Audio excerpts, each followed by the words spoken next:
And it looks like we're almost there. Oh, it's good. We're on. All right, sweet.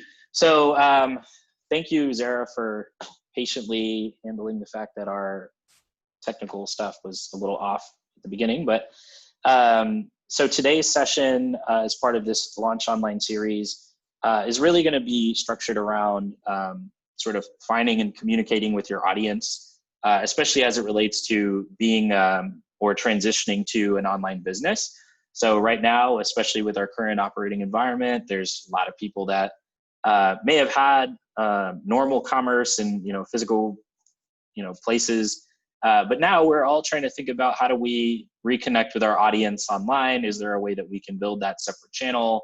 And so the idea of this series as a whole is to help you kind of understand and start building that palatable sense of how do I get online and effectively build lines in with my customers. So I'm really excited to have Zahra Cruzan here today with us. She's the founder of Brand Author, and she's a mentor for us at Launch SA on a number of different things, but I thought she would be extremely versatile in really discussing this concept, especially since she helps a number of others really hone in on their brand and create that opportunity to build a truthfully engaging and an attractive opportunity to engage with your audience. So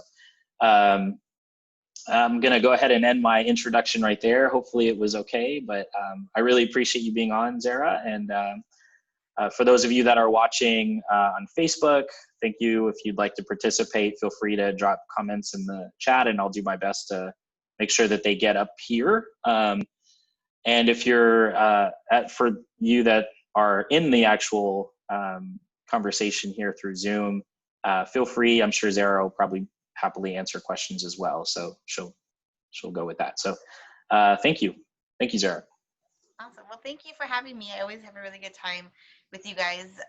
So my name is Zahra Cruzan, and I own Brand Author. I'm the founder of Brand Author, and we are a boutique brand firm.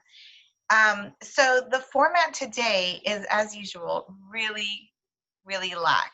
So if you have a question, feel free to type it in the chat. Ryan and Carlos will probably be the first people to tell you that if it has anything to do with tech, I'm usually 3 steps behind.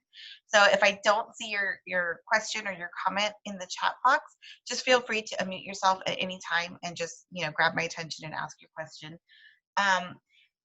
And before we get started, if anybody here just kind of wants to type in the chat box what kind of business they have or what kind of business they're thinking of having, and that will help me just to kind of tailor my examples and some case studies that might really help bring this full circle for you and make it something that you can apply and not just kind of understand in theory. So that's the goal for today, is to give you some actionable steps that you can take when it comes to engaging with your audience. So let's start with me sharing my screen. Let's see if I can figure that bit of tech. Oh, it looks like I need permission to share my screen. All right. I'll be doing that right now. Just give me a second. Grant Consulting Service. Okay.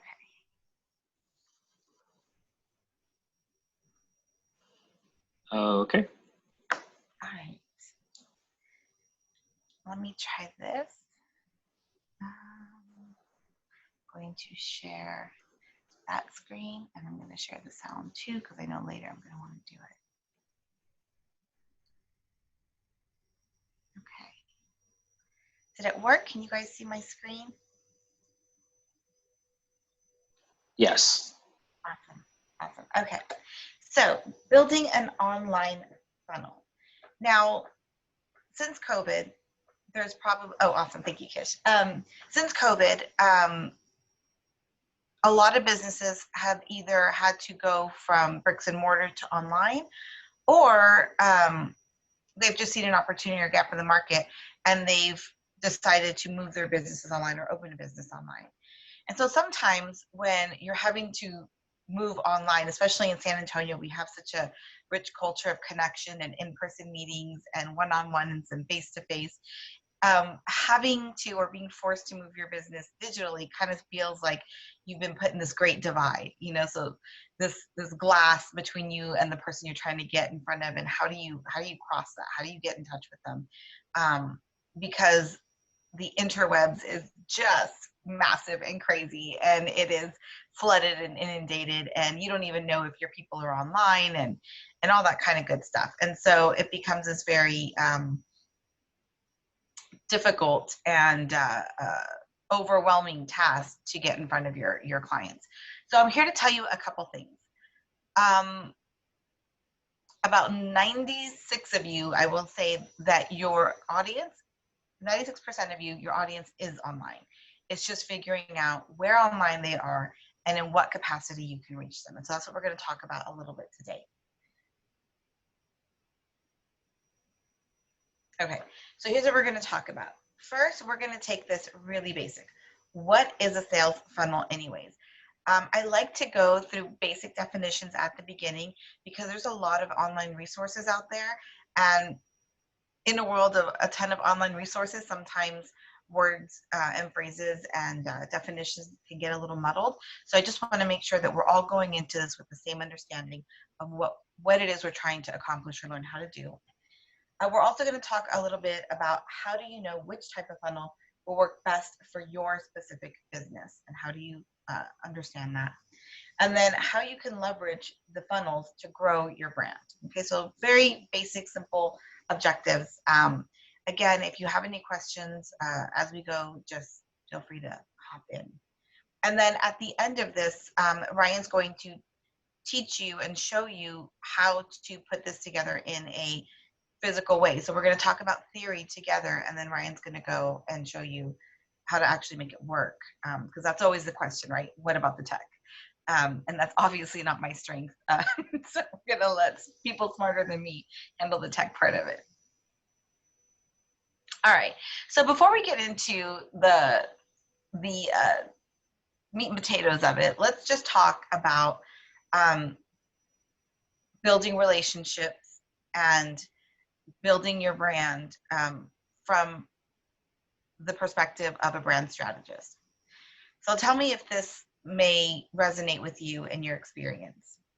You start out with your business and you are rocking it. You know exactly,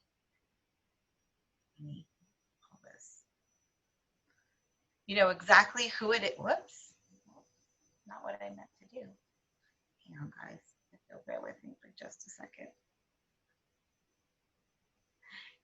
You might need to edit this part out, right?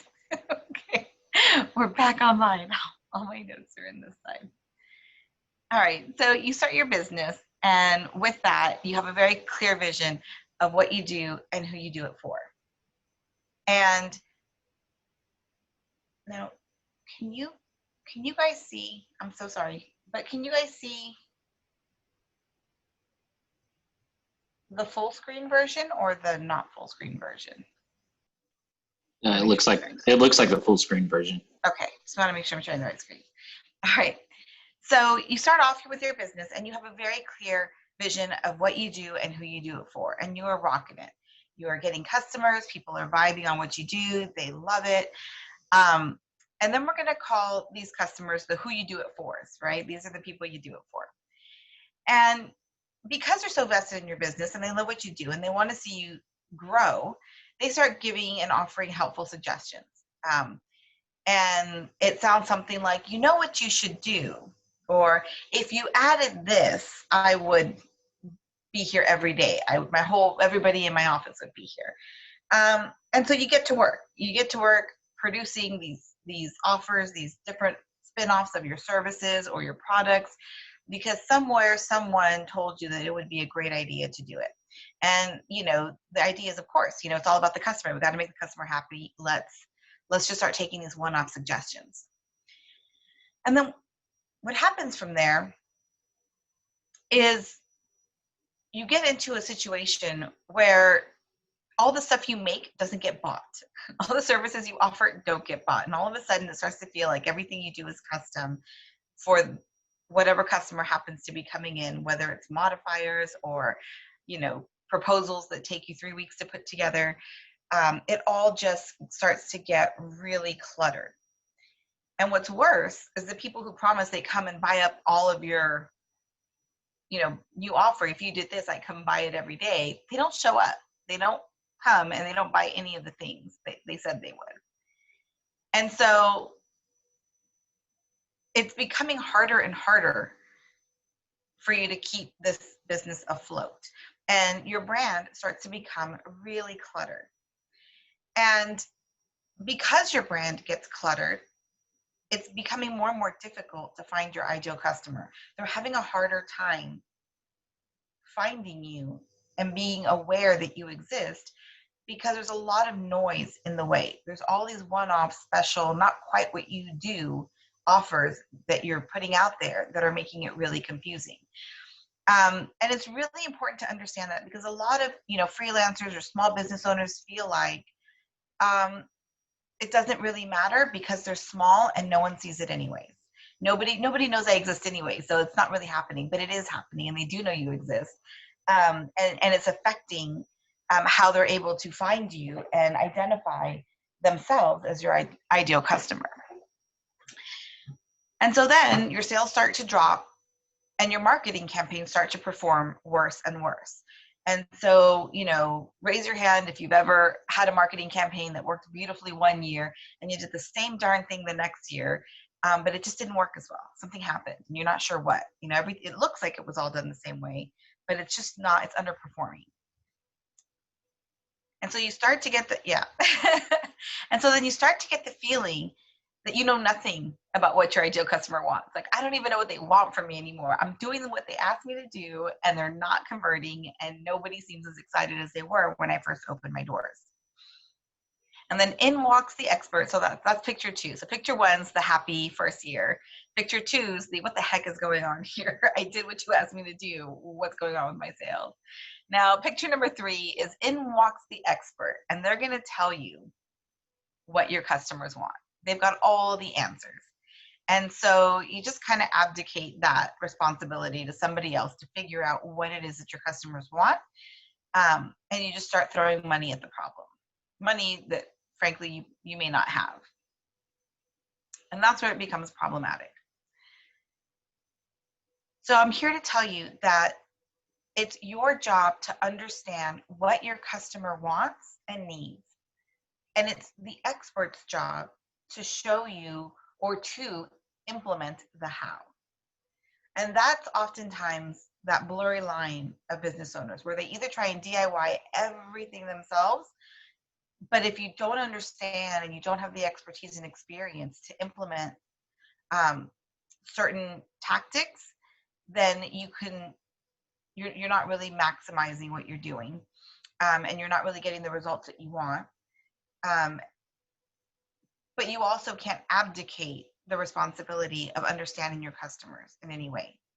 So the goal today isn't to make you a campaign expert. It is to make you understand what your customer wants, how to implement it into a funnel, and how to start to test that theory so that as you grow and you get bigger, you know what expectations to set for whatever marketing team you go with down the line. So this is to get you through that hard spot and to start to understand your customer better and start to create those conversions so that you can go into interviews with agencies later, understanding what your customer needs. All right. So it's at about this time that I feel the need to give you my PSA. If you're a business who has been affected by COVID, the name of the game isn't to pivot. That's a really, really popular word right now, and a lot of people are throwing that out there. Pivoting your brand can hurt you rather than help you. There are specific reasons that you would want to pivot your brand. We call that a rebrand. And depending on what the issue is, that can go anywhere from a soft rebrand to a full-on rebrand. And a full-on rebrand would be, we really messed up and there's no redemption and we've got to show like under new management, right? Like it's just a really bad situation, or it's just no longer relevant. But in most cases, but that's when you pivot. That's called a rebrand. But most of us don't necessarily need to rebrand because of COVID. We need to evolve our offers to fit the new market. And there's a difference. And the danger of pivoting, when you use the tactics of pivoting, what you're oftentimes doing is you're either changing the idea that you want people to have when they think of your brand, and that's a very expensive endeavor, or you are changing the people that you are marketing to. Your market, your vertical has now changed, which is also a very expensive endeavor. The process of evolving your brand is to say, we are looking for new and better ways to serve the people that we already serve using our zone of genius, our unique selling proposition that we already have. And that's an evolution of your brand. And that's much more powerful. It's much more easier to implement, and it doesn't force you to throw away good customers for absolutely no reason. Okay. So I don't know what's going on with my tech today. Yeah. So the idea of this is to not have to start every new month, or if you have to pivot from bricks and mortar to online, isn't to start from scratch with every new offer. You shouldn't be building your brand from scratch with every new offer. What your goal is to leverage a brand that you already have in order to continue to add value and to make it cost you less time and energy to find your people. So think of Nike. Nike is a great example of that. Nike does this so well, and they continue to grow their market because they have branded themselves as a premium brand for competitors. They never talk about, when they're looking at their advertising agency and they look at building their brand, they're never really talking about how they're comfortable for people with injuries, how they're also for people with wide feet, that they're fashionable. That's not what they lead with. Now, all those things are true, and they drip that information out in pieces. But when you think Nike and you think of their advertising campaigns, and you think of what they put all their big money behind, right? It's always Nike is built for competitive people. This is made for competitors. This form of advertising constantly establishes that leading message that they're made for competitors of every kind. So you'll see ad campaigns with elderly people in there, but the leading message is competition. You'll see ad campaigns with connections to Special Olympics, but the competitiveness is there. That's always the spirit of the message. And when you double down, because they double down on that message, it makes it easier to follow up with subsequent messages. And did you know we carry wide? And did you know that we are great? You know, we use memory foam, which is great for people with knee injuries. And have you seen the latest Air Jordans, right? You can add to that in your sequencing and your funneling and your nurture sequences. But what your messaging stands for, where you start, what you lead with has to be the same consistent message. And so this is the identity portion of your brand model. So when you are, and I'm going to check the chat here because I thought I saw a ping on the chat. Is there a question? Nope, I don't know how to do it. Sorry, guys. So the question in the chat is, or rather the statement is, during COVID-19, I experienced a surge in business from all the grant funds that have become available. So. Oh, that's awesome. That's fantastic. So when we get to the email sequencing, your objectives are going to be slightly different, and we'll talk about that specifically. So when you're looking at your branding and your brand modeling, the identity is a thing that doesn't change. So when you look at your funneling sequence, your identity is that leading message. It will always be that leading message. And so how it would pertain to you, Kish, is you've gotten a surge in business. So I identify with this specifically because so did we. We had a lot of people who were trying to pivot online, people who got grant money and PPP loans that needed to, that finally had money to spend to up their brands, people who had to adjust their offers in different ways. So that's a really good and positive thing. The counter thing to that is that people who are in your industry are all doing better. And so now the question becomes, how do I know? Now everybody's up their marketing game. Now everybody's everywhere. How do I decide whether company A or company B is the right fit? And that's where the identity comes into play, that leading message. So somebody is looking for sneakers, and depending on what their needs are, they're going to know whether SAS or Nike is a better fit for them, whether Adidas or Crew non-slip shoes are going to be the best for them, right? Based on what their position in the market is. What is that identity piece? What separates you? What are you really getting? There's a lot of people who say that they brand other companies, but us leading with our brand modeling firm, attaching some strategy to your vision is specifically what we do, and we lead with that message every time.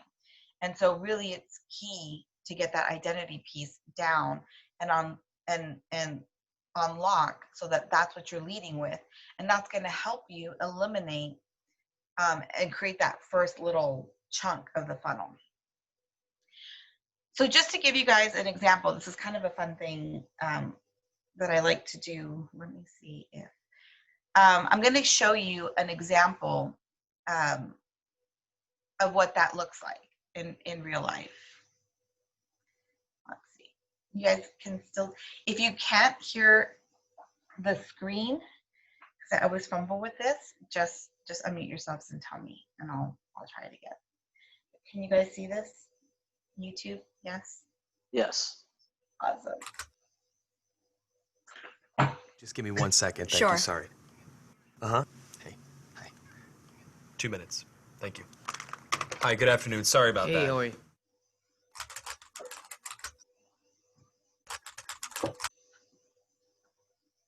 Hi, nice Hi. to meet you. Nice to meet you as well. Have you ever done one of these interviews over the camera before? No. Well, let me tell you a little bit about the job to get started with. It's not just a job. It's sort of probably the most important job.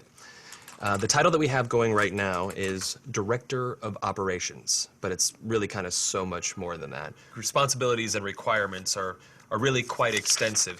First category for the requirements would be mobility. This job requires that you must be able to work standing up most or really all of the time, constantly on your feet, constantly bending over, constantly exerting yourself, a high level of stamina. Okay. That's a lot. For how many hours? 135 hours to unlimited hours a week. It's basically 24 hours a day, 7 days a week. I'm sure you'll have a chance from time to time to maybe just sit down here and there, yeah? You mean like a break? Yeah. No, there are no breaks available. Is that even legal? Oh, yeah, of course, yeah. Okay. Yeah. So like no lunch. You can have or- lunch, but only when the associate is done eating their lunch. I think that's a little intense. No, Not possible. that's crazy. Now, this position requires excellent negotiation and interpersonal skill. We're really looking for someone that might have a degree in medicine, in finance, and the culinary arts. You must be able to wear several hats. Associate needs constant attention. Sometimes they have to stay up with an associate throughout the night. Being able to work in a chaotic environment, if you had a life, we'd ask you to sort of give that life up. No vacations. In fact, Thanksgiving, Christmas, New Year's, and holidays, the workload is going to go up, and we demand that with a happy disposition. That's almost cruel. That's almost a very, very sick, twisted joke. Worry about when there's time to sleep or... Oh, no time to sleep. Yeah, all-encompassing almost. That's exactly right. 365 days a year? Yes. No, that's inhumane. That's very insane. The meaningful connections that you make and the feeling that you get from really helping your associate are immeasurable. Also, let's cover the salary. The position is going to pay absolutely nothing. Excuse me? No. Nobody's doing that for free. Yeah, You're pro crazy. bono, completely for free. No. What if I told you there's someone that actually currently holds this position right now? Billions of people, actually. Who?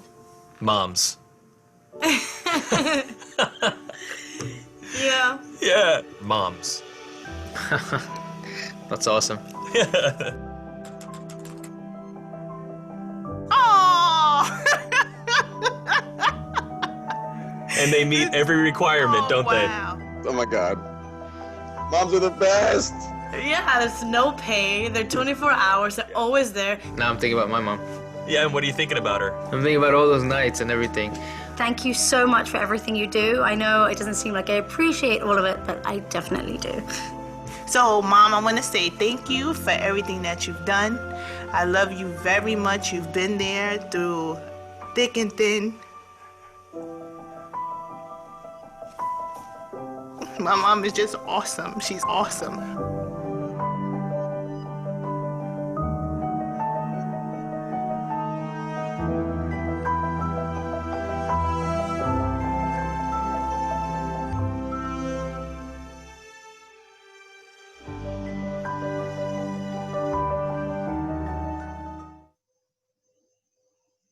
Okay. Can you guys still hear me? Yes. I'm gonna try a fancy trick. Did it go back? Okay, cool. So I'd love to show this video. I show it all the time because I think that it's a great example of how, as a brand, you're establishing value. So if you've noticed in that whole commercial, we never once saw a greeting card. We never once saw the drawings on the greeting card. We didn't read the copy, what was inside. But yet after having seen that,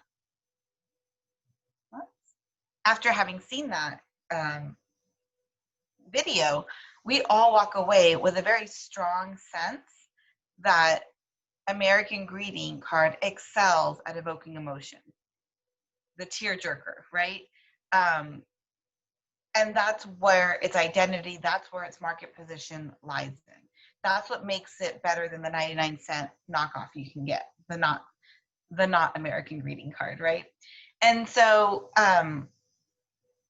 now there was slight marketing involved in there. I mean, it's about Mother's Day, obviously it was that timing, but you weren't actually introducing the product. You know, it was an overall advertising campaign. And the thing to remember about that is that as you're developing your funnel, as you're developing your communication with people, you know, the primary goal and where you start isn't in the conversion, right? You're building a relationship. Just like you wouldn't ask somebody to marry you on a first date.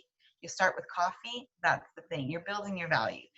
You're selling them on an idea long before you're selling them on a product.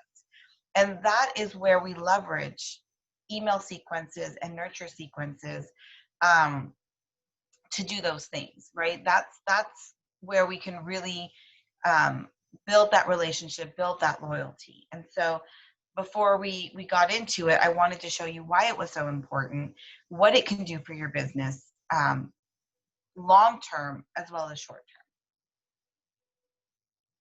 Okay, so let's get into the definitions. We are going to just simply talk about, oops, there we go. What exactly it means to create a funnel sequence. What is a funnel? Okay, a funnel, simply put, is how you whittle down the whole wide world who may have access to your offer into customers. Okay, so you take everybody in the whole wide world, and from them, you create a piece of marketing, advertising, content. And what that does is it makes people aware of who you are, and it catches the attention of interested people. They then become what we call leads.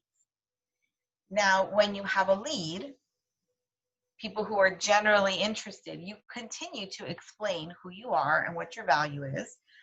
And the people who are further interested, who are like, yes, that is something that interests me. I am that person. They're qualifying themselves, if you're doing a great job, as people who could benefit from what you have to offer. And that is a prospect. Some of you guys hear terms maybe that are hot lead, warm lead versus just a regular lead. You know, you can use that word interchangeably. In the industry, we typically call them prospects. And then from those prospects, you introduce more content to them, marketing, sales, advertising, and they become customers. Usually at that point, it's marketing or sales. And then they go from highly interested people into customers, okay? And that's the traditional sales funnel that we're all taught in any Business 101 course. And this is just kind of the easy definition breakdown of it. Now, one of the things is that for most people, when most people teach this class, the funnel ends there. You've got a customer, fantastic. But then what? What comes after that? There is a lot of power in getting them to be a customer. And it's like you finally get the win. And then what do you do with them? So it's kind of like my husband and I have this argument all the time. So he definitely is a creator. So he takes a ton of time to create something. And once he's created it, he moves on to create something else. And it drives me batty, right? Because you think, well, why don't you just enjoy this? Use it, optimize it, enjoy the easy ride for a little bit before you go and create something else. And so oftentimes we do that with our marketing or sales. We either run the same thing and repeat without analyzing it and optimizing it, or we figure out a really cool campaign that worked, and then we move on to a different campaign, right? And we don't really optimize it or take that customer further. So you've done all this really hard work to get this customer, and then what? What do you do with them? How do you get them to come back? How do you get them to help you find more prospects? So let me explain it this way. Let's take that funnel and let's flip it on its side. You've got the whole wide world, and you run a campaign that costs you a lot of money because you have no idea who you're looking for at this point, right? You're just putting it out there into the world. And you're spending a lot of money just so that they can become aware that you exist. And then you do another piece of content, another campaign, another part of the campaign, and you further funnel them down into leads. This costs you slightly less money because at least these people are somewhat interested in what you're doing. And so you're spending slightly less money to get them from aware that you exist into having an affinity for you. Like, yeah, they're pretty cool. I've seen their stuff. They're interesting. This is where they're following you on Instagram. This is where they're coming to your, events. This is where they're downloading your freebies, right? They're mildly interested. They've got an affinity for you. They like you. Then to turn them from liking you into actually considering you seriously as somebody that they would trust with their money in return for a promise of a result takes even less money because you're building on that, right? They're already aware of you. Now, because they're following you, you get to be in their face more often. They've downloaded your freebie, or they've seen your Instagram live, so they know that you have value to provide. They've seen your clothes on the Instagram. They've seen your product that you're launching. They've seen the reviews of your food, whatever it is that your offer is. And so, they've qualified you as somebody of value. And now they're really considering you. And it takes slightly less money to make that conversion. They're that much closer. You don't have to spend as much on them. First of all, because you're looking at a more targeted pool.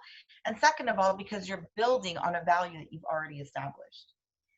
And then finally, to go from strongly considering you to actually taking the leap and buying from you costs the least amount of money because you are already setting them up to do that. It's a much smaller pool of individuals. They've already self-selected themselves this far. And so now they just need that thing to make them convert, whether it's a personal experience that makes the pain point real enough that they need to get the fix, or whether you create an offer so desirable, a campaign, a coupon, whatever it is that just a time limit like sale ends, or we're about to be booked up, and it just puts that fire under them that they've got to hit that buy button. That takes a lot less money to do. And then at the bottom of that, once you have a customer, to get that customer to come back will cost you even less money because they've already trained themselves to click the buy button. Once they make that conversion, once they buy it once they've got their credit card information saved on your website, it is so much easier to get them to come back.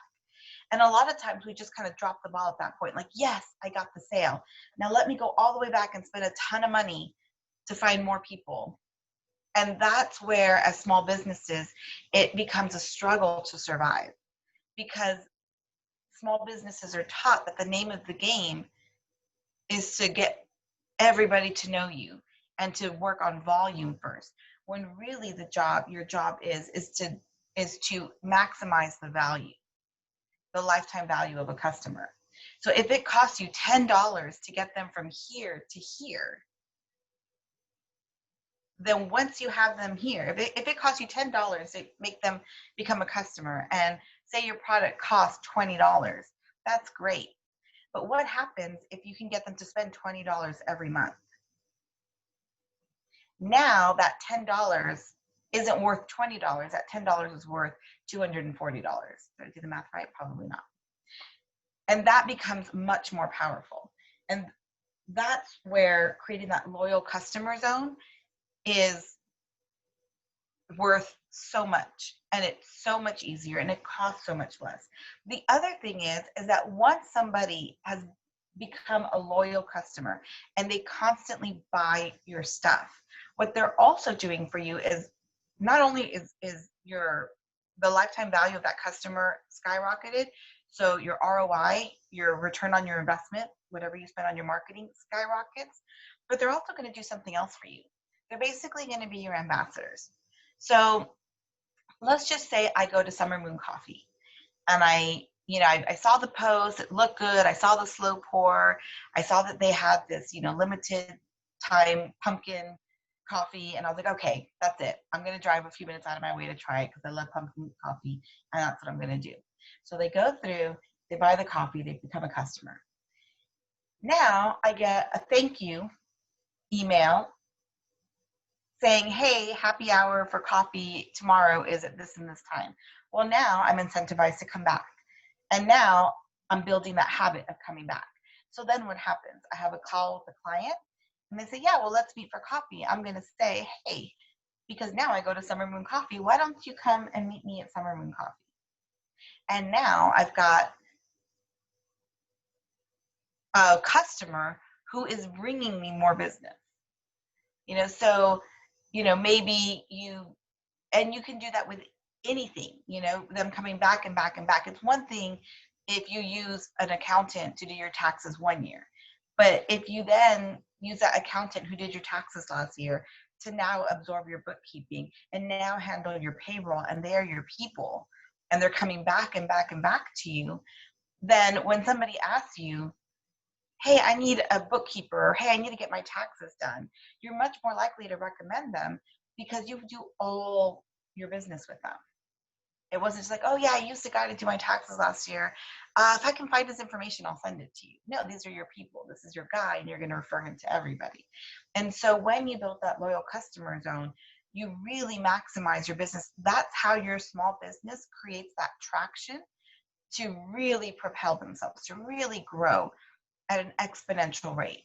And that's the secret, is really spending the time and money on the customers that you already have and nurturing those sequences and creating those email sequences. That's so much more powerful than just throwing your money at trying to get new people all the time. Of course, you're going to need new people, but you don't always have to spend this much money to get new people.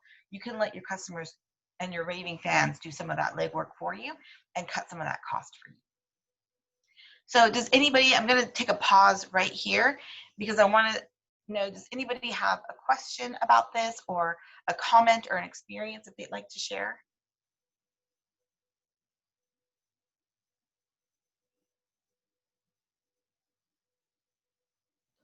I think this makes a lot of sense to me. I think, it's kind of hard to sometimes quantify it, especially in the nonprofit space when maybe the interaction isn't directly associated with dollars. Like having a customer, like a service base that you help that doesn't pay you, but you get paid by someone else. So I guess it's hard to sometimes figure out what the exchange is for goods. So that's a thing.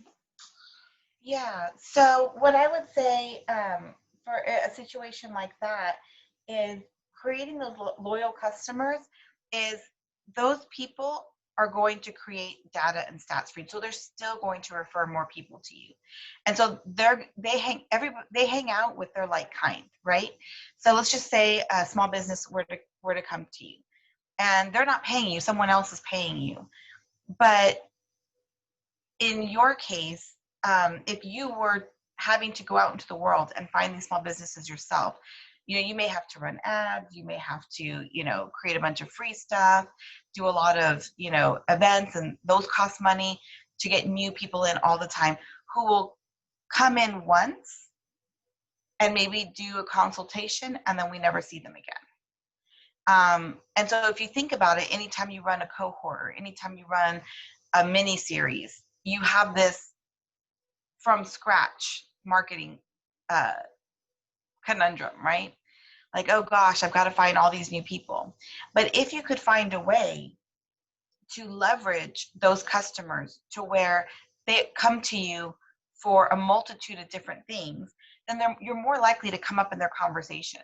So when, let's just say, one of your small businesses who owns a coffee truck is talking to another small business, who maybe owns a grilled cheese, food truck, and they say, gosh, I'm really struggling with my,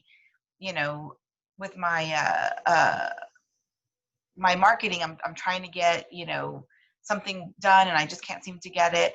Well, now these people can say, you know what?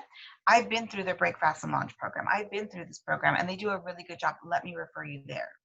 And so you're constantly keeping that engagement with them back and forth. You're checking in with them. You're creating that communication and conversation.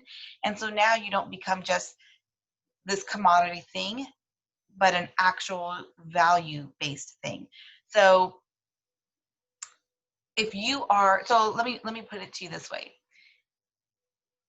We talked about this, a little bit earlier. You go through a drive to a gas station, and there are gas stations that you don't even, it's not because you have an affinity for them. It's not because you, it's just because it's on the way to work or because it was the first gas station you saw when your light went off and you just get your gas filled. And you go to that place once and you never go there again. And that's it. It's a one-time exchange. You will likely never refer someone to that gas station because there was no connection there for you. There was no emotion. There was no value there. It was just convenience, plain and simple, right?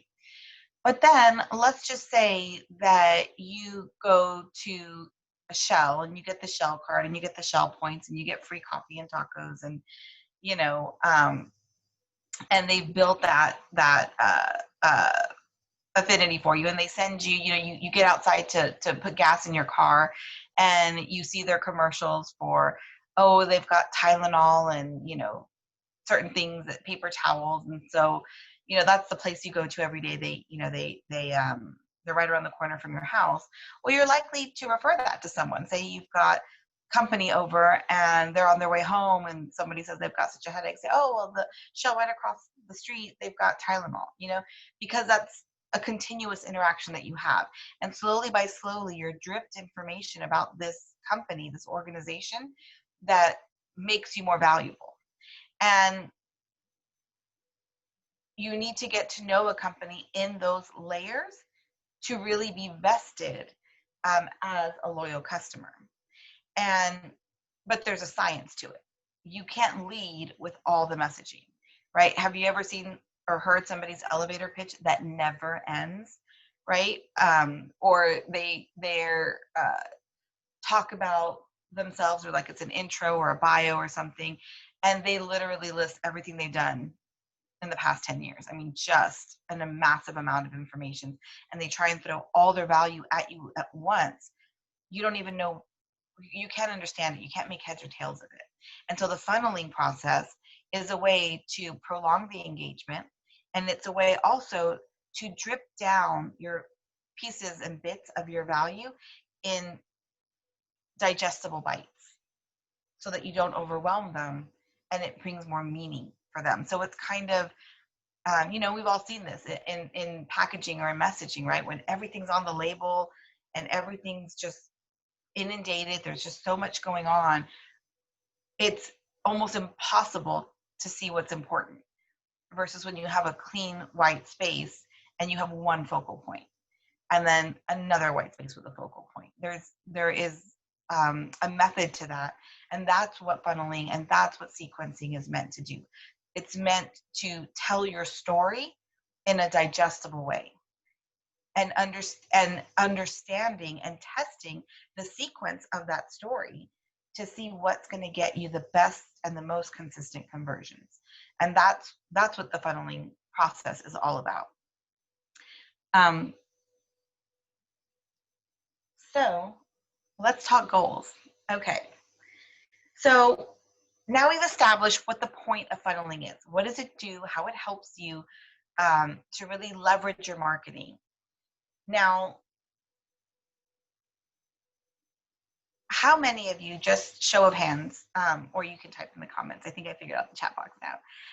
How many of you guys run targeted campaigns for your business versus just posting on Facebook, writing a blog every now and again,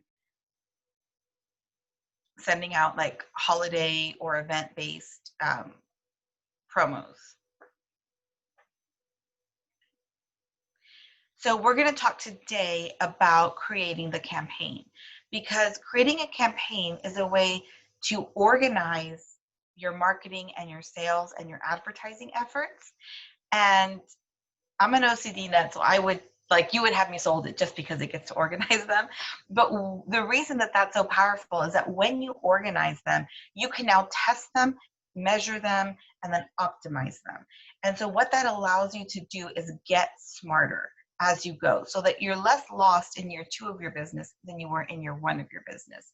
And you're getting data that you can interpret, as opposed to working off of a feeling. Like, I did this marketing thing and it worked because I feel like this.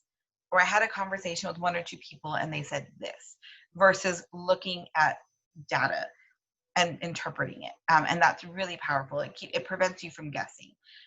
You should see your cost to attain a new customer go down through the years and not up or stay the same. And so this organizing yourself into campaigns is what helps you do that. So when you're designing a campaign, specifically an email campaign, a nurture sequence, it doesn't have to be email, any kind of sales campaign, you want to ask yourself, first off, who is this funnel for? And it's really critical that, it's really critical that we be very specific in that answer. So one of the games that I like to play with clients all the time is tell me more or but why. And so every time they give an answer, I always throw back, tell me why, or tell me more, or but why. And so if you are in a situation where you're sitting down to make your goals for your campaign, and I say, who is this for? Well, it's for anybody who would buy my products. Tell me more.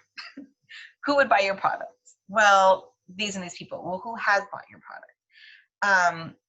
And so really drilling down specifically who you're looking at.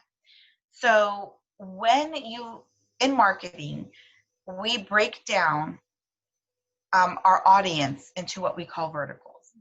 So first, we filter out anybody who either doesn't qualify for our offer. So say I sell glasses. Anybody who doesn't have anybody who has 20/20 vision is automatically off my radar. They don't need glasses. So I sift them out. I funnel them out. And now I'm left with people who don't have 20/20 who don't have 20/20 vision and wear glasses. Well, then from there, you categorize them into groups. So maybe you have kids, maybe you have young adults, maybe you have the blue light glasses, you know, for people who are in front of a screen all day. And so you categorize them into groups. Now, how you categorize them heavily depends on the type of offers that you have. Sometimes you will categorize them by the product that they would most likely buy. Sometimes you categorize them by some kind of demographic information, males versus females, you know, B2B versus B2C, business to business versus business to customer or consumer. It highly depends on what your business is, and it also depends on what their trigger points are. Okay, so does anybody here have a question about that, or does anybody here need a little bit of help defining? Because as we're doing this, I kind of want you guys to start brainstorming a campaign idea. And so if you're all here right now making a goal and you need to answer the first question of who is this funnel for, does anybody want to take a second to either ask me, hey, this is who I think this is for, do a bit of a hot seat, or do we just want me to move on and keep going?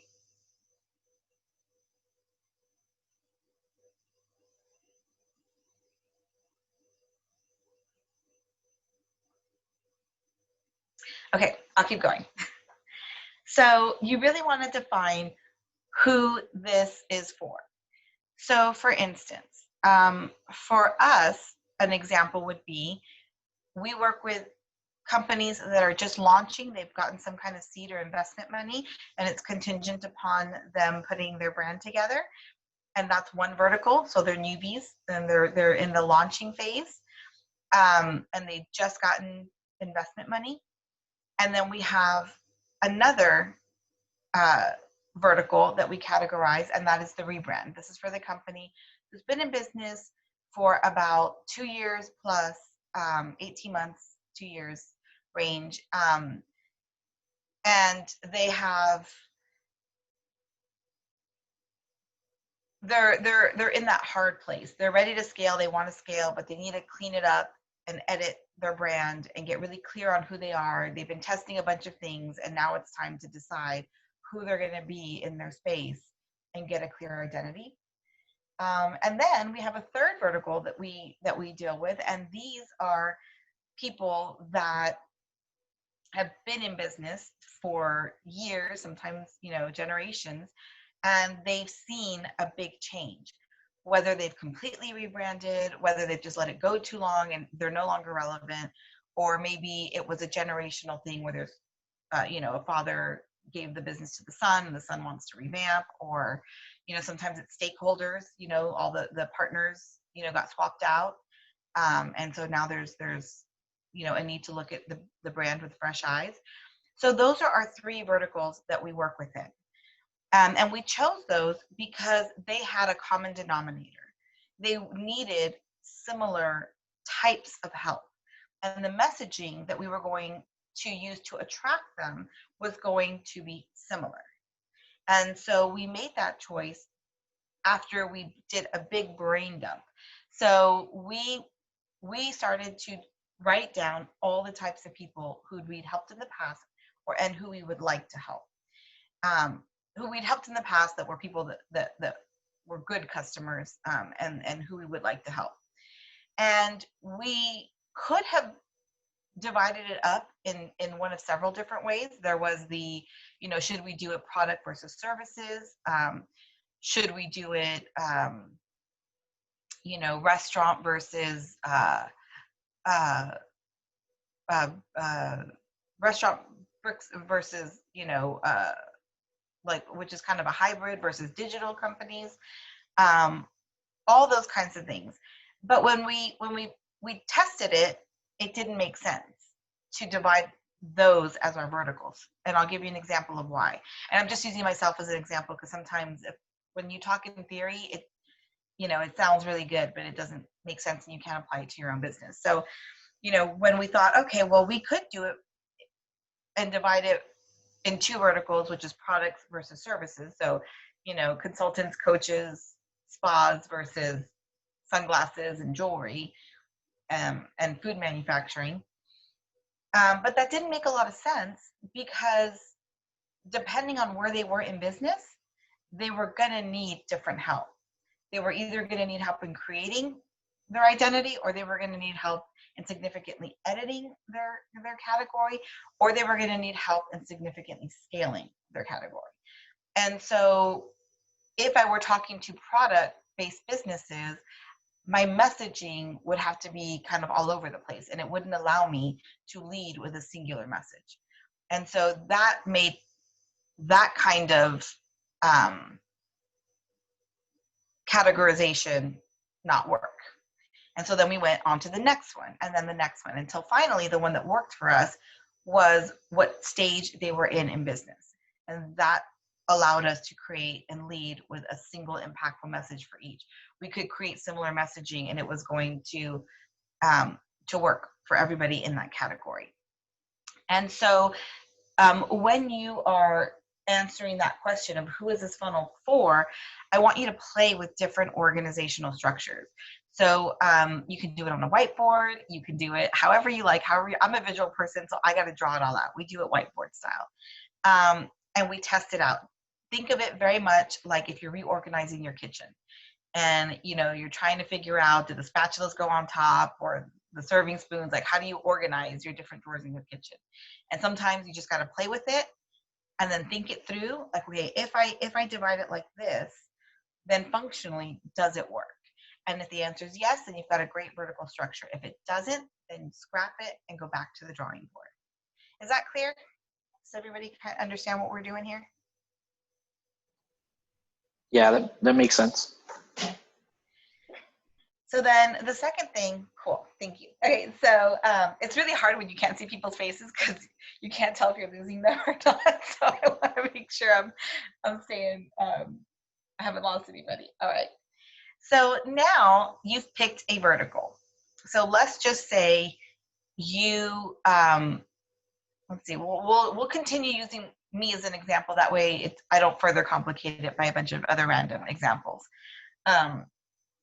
So now we've decided that this particular funnel, this particular sequence is going to be specifically for companies who have been in business for 2 years. It's the 2-year category. We know that. What do I want them to do? So what is this campaign? What do I want them to do? Well, ultimately, I've got to choose a point. At the end of this, where does it lead, right? What am I exactly trying to sell them on? You've got to pick an object. And so for us, it would be our offer development package, okay? And so that is where we help them edit out all of their offers, reorganize them, package them, create the messaging for it, and then like physical packaging or digital packaging if they're a service-based industry, like how do we create the brochure, the sales sheet, the proposals, make it all, run smoothly together. So that's the offer development chunk of it. So that's what we're selling. And so you've got now 2 things clearly defined. I know who I'm talking to, and I know what I want them to do. I want them to buy the offer development package. Now, don't go giving away all my sales secrets now, guys. I'm telling you how I built my customers. So now the third thing is, what do they need to know or have in order to make my offer a no-brainer? And this is, again, where I want you to mind map. At this point, you don't have to worry about the syntax. You just have to worry about what the random things they need to know. So just start listing all the things they need to know. And then later you'll put it in order in the form of a sequence. So for instance, if I'm just, we're continuing with me as an example. I need them to know that,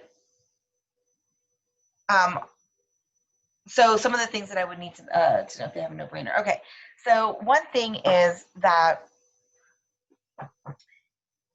your offer, if your offer doesn't align with your brand identity, then you don't have a solid brand.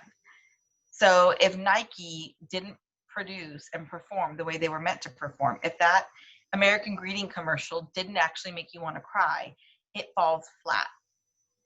So your identity is who you say you are, it's talking the talk, but your offer development is walking the walk. And that's one thing. Another thing would be if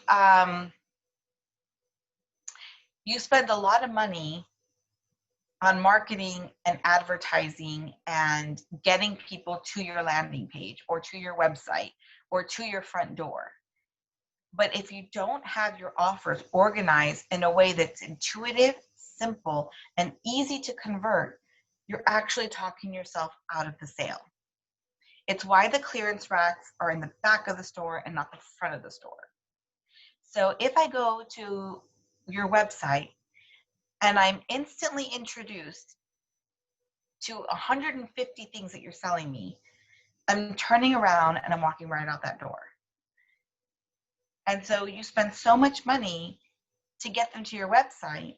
If you're not organized and clear, if your item descriptions aren't clear, if your, photos aren't clear, if your, all of those things are not set in a way to make you appealing, then you spend all that money for nothing.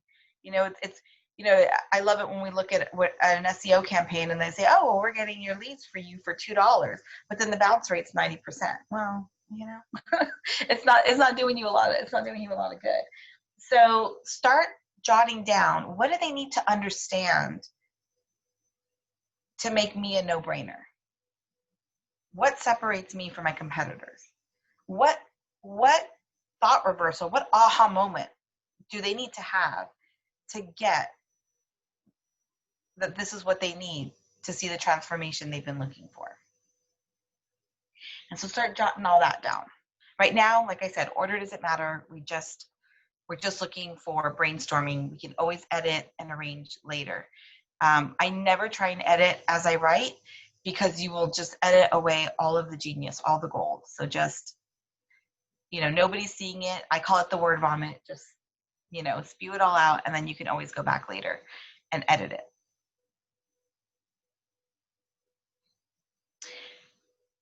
Now, as you're doing this, one thing to keep in mind is understanding where they are in the process. So you know who these people are, you know what you want them to do. Now, where in this process are they? Are they pre-customer? Are you trying to get them to become customers? Or are they already customers and you want them to buy something else? And so as you're defining those goals, make sure that you know if they are in the pre-conversion stage or the post-conversion stage, because the amount of information or the type of information they need may be different. Meaning, if I am introducing myself to you and you have no idea who I am, I'm going to say different things than if we've met a couple times and we're exchanging pleasantries again, right? Different conversations based on whether or not I've met you before.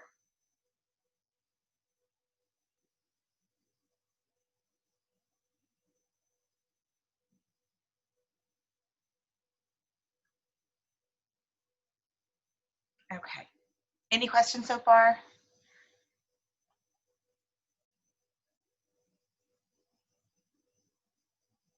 Okay. So now these are the ways that you can nurture. And we're going to talk again about a little bit of, definitions and jargon. So I'm going to be as clear as I possibly can. But if at any point you guys get confused or you have a question, just let me know. Okay. So when you're creating a sequence or a nurture, there are a few different pieces to that process. The first process is the segmentation. So earlier we talked about understanding who you were going to target for your sequence, right, for your campaign. Well, the question becomes, well, how the heck do I know who these people are? Well, the way you track them is through a process called segmentation. So what that means is that, as Ryan will show you in Mailchimp, when somebody joins your email list or when they do things or respond in a certain way, Mailchimp, ConvertKit, Infusionsoft, even our CRM, they all allow you to create a tag, a little tag system for them. I think of it like an endangered species tag, like you tag them and you can track them and follow them, but it lets you know what they did so that you can choose that action, right, for a campaign. So for instance, if I have so let's just say the speaking engagement. Let's just say you all have to give me your email addresses in order to get into this workshop.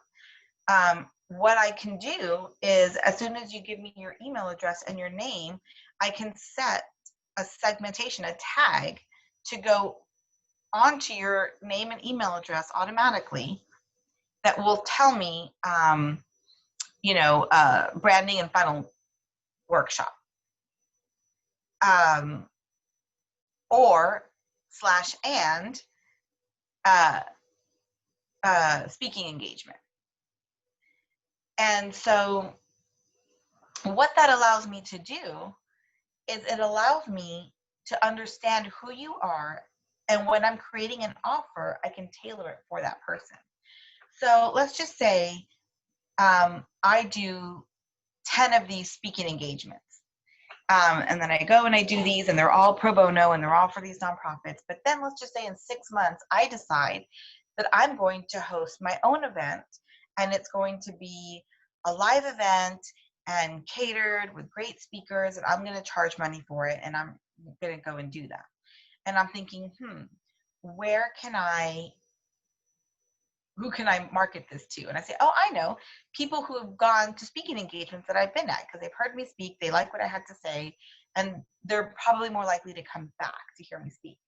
Well, if I have a little tag where I can just sort and filter, when I make my announcement email, when I do my offer, I can send them specifically to anybody who has a tag that says speaking engagement. Or if I'm running a marketing campaign on, hey, we're doing a promotion where, we're offering 20% off of our email campaign designs. Well, I can go in and send that email to anybody who has that tag that has been to a talk that I've given on this particular topic, right?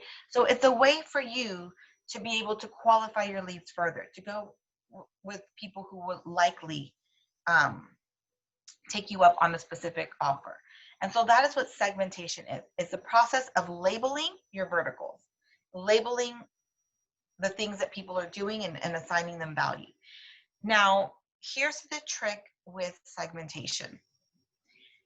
It can get real messy if you don't have a system going on. Does anybody here have a filing cabinet? Show of hands.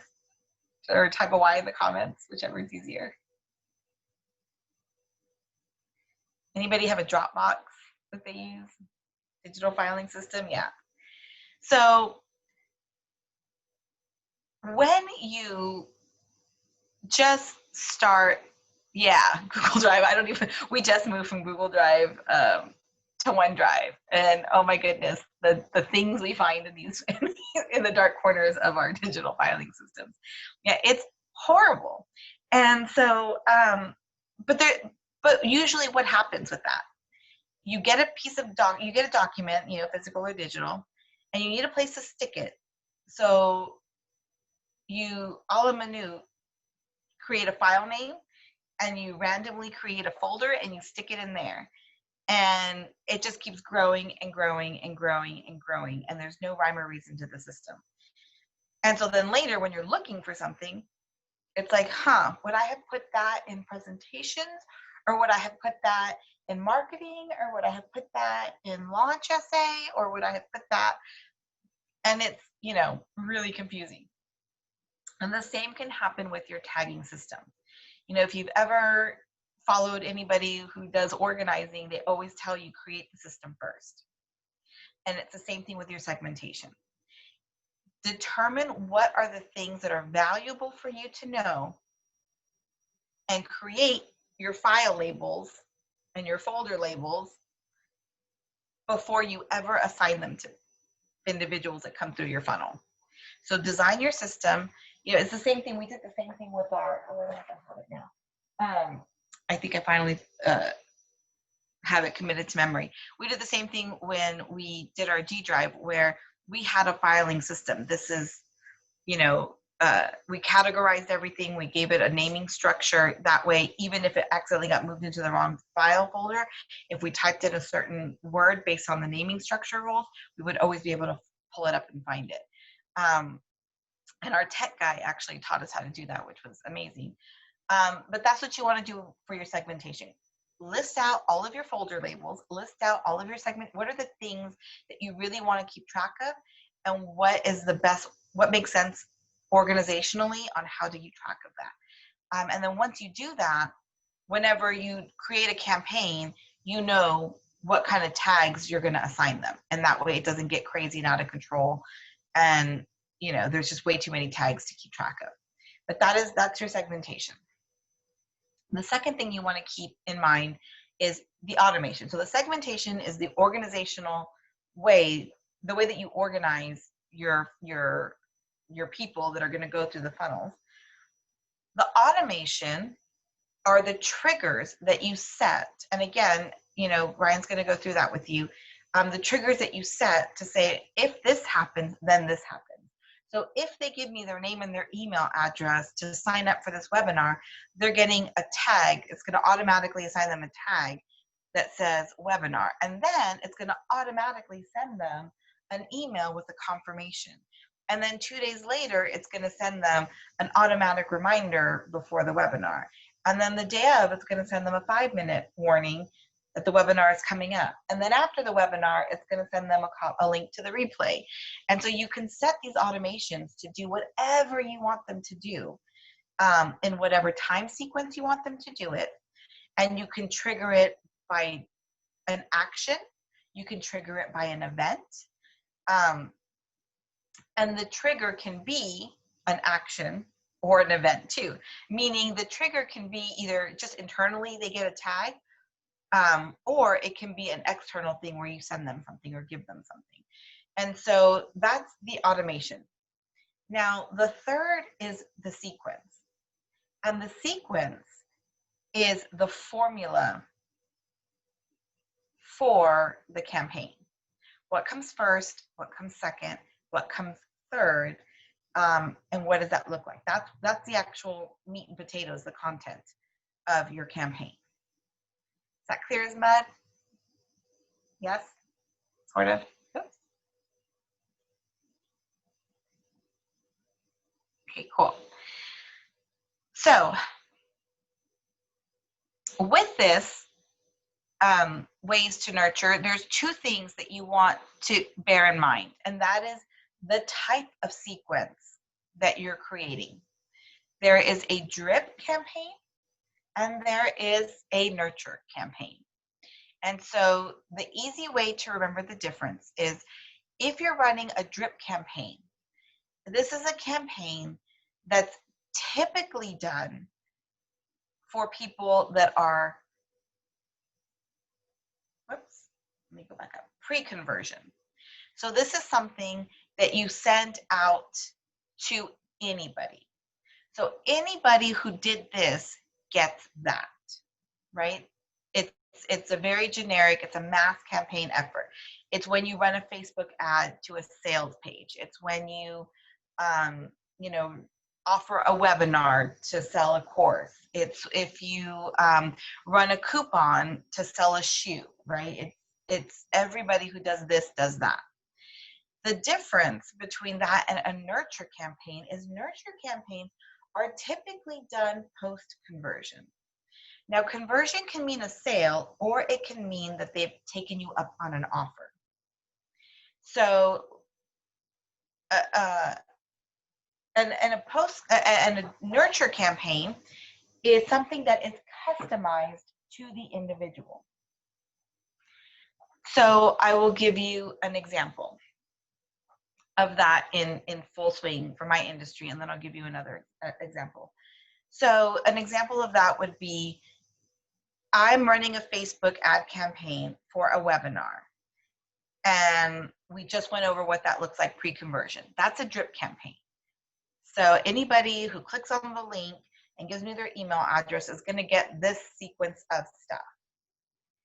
And then you have a nurture campaign, and a nurture campaign is usually post-conversion, which means in this particular case, the point of conversion is they signed up for my webinar.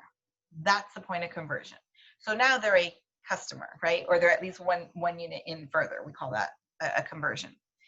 So now I'm going to switch from a mass campaign to a nurture campaign. So this is where you create if-then rules specific to an action they've taken post-conversion, meaning you signed up for the webinar, but then if you went to the webinar, I'm going to send you this string of emails that says, I see that you went to the webinar and that you didn't buy the course, so let me tell you about these extra bonuses that you're going to get, and so on and so forth until you buy. And then the next split would be they signed up for the webinar, but they didn't attend. So then I would send a different sequence of events that says, you know, gosh darn, you missed the email, you missed the webinar, we totally missed you. We'd love, you know, for you to get the valuable content. Here's the replay. And then more emails down the line that sound very different, that until they convert, until they buy or don't buy. And the reason that nurture sequences are so powerful is because they are customized based on what the actions that your lead is taking. So it's the difference between sending out a mass campaign and sending out coupons to anybody who, oh, sorry guys, my printer is going off.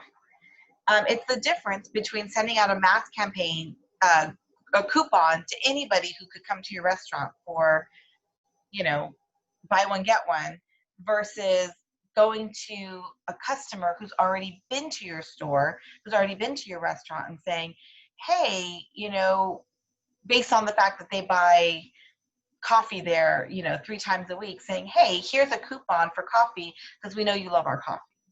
That's a nurture sequence. That's tailored specifically to a prospect or customer based on their actions and their preferences. Does that make sense? Yeah. So now you know what type of conversion, what type of funnel you're creating, who you're creating it for, and whether it's going to be drip or nurture.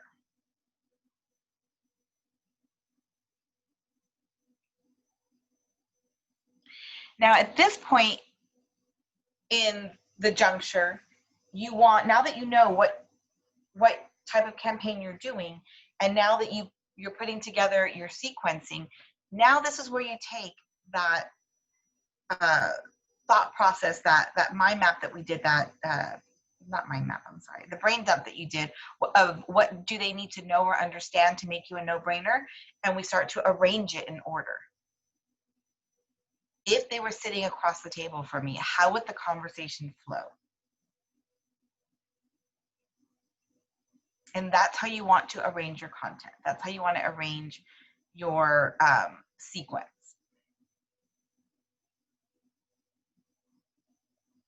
Okay. Any questions on how to put together the content of a sequence? Any questions, comments, points of confusion? Maybe not sure how it relates to you? Okay, cool. Perfect. So this is where you just want to take a few minutes and map it out. I'm going to keep going just because of time. Yeah, it's a process. And the thing about it is that as you work it, you'll find better and better ways to do it. Like you'll get real smooth by the end of it. But it's about creating the system so that way there's a formula, there's a method. You know, like you can always optimize what's structured. It's really hard to optimize what's not. So once you've got it down, you know, it always makes it really easy to optimize it. So now you map it out. You map out your sequence. And then Ryan's going to show you the tech to actually get them all together to make it work in the tech world. All right. So now let's take a breather because that was a little intense. There's a lot to think about there. And let's talk about some tricks of the trade, some really cool things that you could do. One of the things that you can do when you're talking about, as a matter of fact, we're going to start with social media. So some of you, I think most of you guys here on the call already have a business, and it's a matter of, gosh, now I can't talk to them because they can't come into my store because COVID happened, and how do I get in touch with them? I can't walk down the street and walk into someone's, you know, restaurant. It's, you know, it's difficult to get in front of them. So I want you to instead look at the customers or the following that you already have. So this is a really cool trick for anybody who is whoops, why is that going? Yeah, so this is a really cool trick for anybody who already has, everybody here, do they already have some form of social media up and running, even if you don't have a website?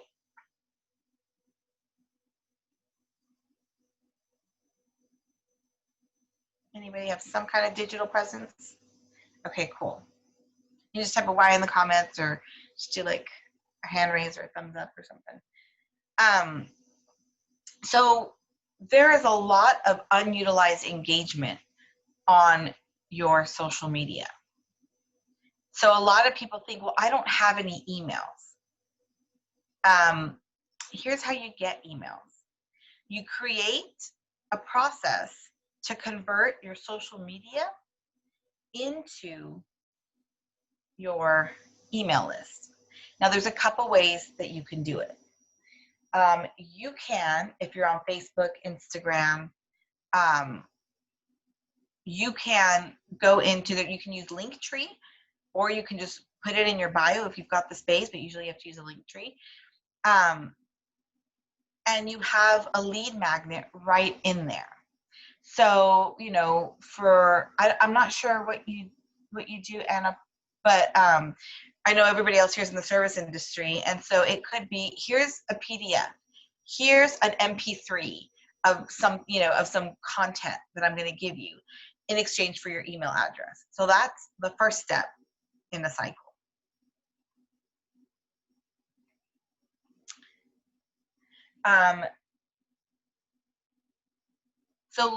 So once you've mapped out the sequence and what you're going to do in the email, now you got to figure out how to get them into your email.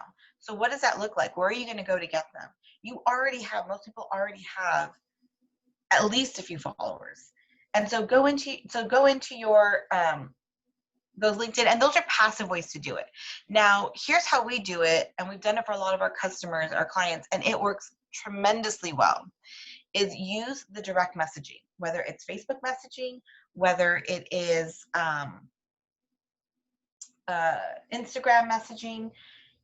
Use the messaging system to create an active trigger. Like, you have to go in and do it. So for instance, it's great that if you get a follower, you've got this random link on your bio that they may or may not see or click on and download your freebie. Like, how many people have like posted that and it just doesn't, like, nobody, it just sits there. So we actively put that into our SOP. So anytime we get a new Instagram follower, our social media gal sends them a DM with a link to a freebie or a link to one of our podcast episodes or something that would get them onto our email address, into our email list. We also do a burning brand question. And so we will actively go into our followers and send them a direct message asking them, Do they have any questions? So sure, we do the typical things that everybody else does, like we post the, hey, do you have a question? Put it in the comments. But those are passive things, right? Those are things that you're just randomly marketing to, like you're just randomly throwing it out into the air. But whenever you do the messaging, they get a ping. They are forced to deal with it in some way, and they may ignore it, but more often than not, you get a much better conversion rate when you send them direct messaging, and that can be the first trigger of one of those sequences. So walk it back, walk your point of entry back. And it doesn't have to be a traditional PDF. It can be a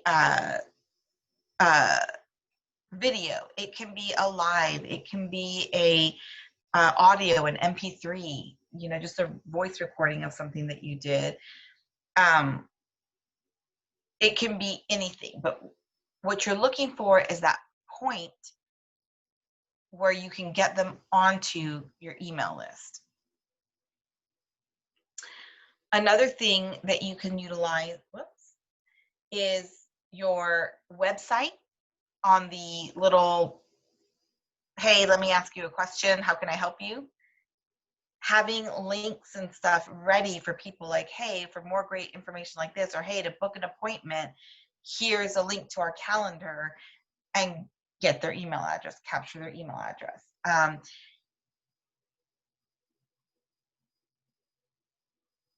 And the other thing that I missed one over here.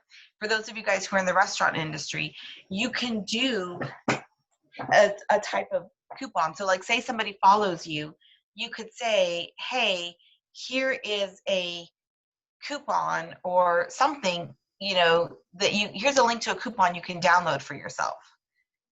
And of course, you know, or you know, send us your email address and we'll email you a coupon, or, you know, download this.